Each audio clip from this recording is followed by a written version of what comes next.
A designer, or more or less a visual strategist, which is fundamentally what we do, has a responsibility which is dualistic. A lot of designers tend to be facing one direction, which is the client's paying me, so I'll do what the client says, here's the stuff. But we feel here very strongly that we also have responsibility towards the people who will have to live with that communication. Your first task is to really understand what it is that you've really been asked to do and what possible solutions might need to be. So you're looking at what is the organisation, what work have they had done for them before, what is the point of the piece of work that they've asked you to do. The project always starts with a brief. You're being asked to do something like create a logo or create a publication or make a website.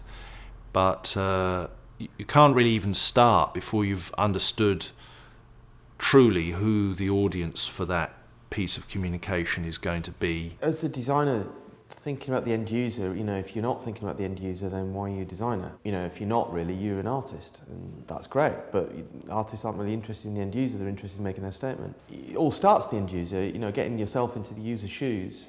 I go out, we wander around and we talk to people, we pick up the gossip. The other methods we use really is scenario planning, which comes from interaction design. Very easy to design as a website thinking about what's the scenario, but we just very easy to work out how to navigate a building by thinking of the scenario. The scenario puts the user at the centre of the design, not what my sign looks like, which is where the client starts with. So that's a very strong technique.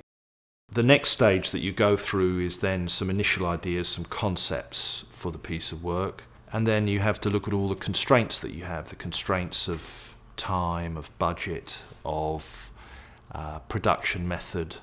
Prototyping is great. On a very mundane graphic design level, that might be just making dummies of books. Does it feel right? Yeah.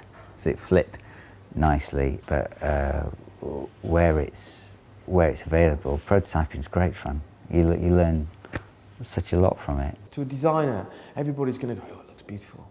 It's just right. You take it on the street and people go, I don't get it. And you're like, oh, that doesn't work. So we go back and we do new ways and we take it on the street and we see if people get it. Because we want it to function and we want it to be beautiful. And I don't see why you can't have both.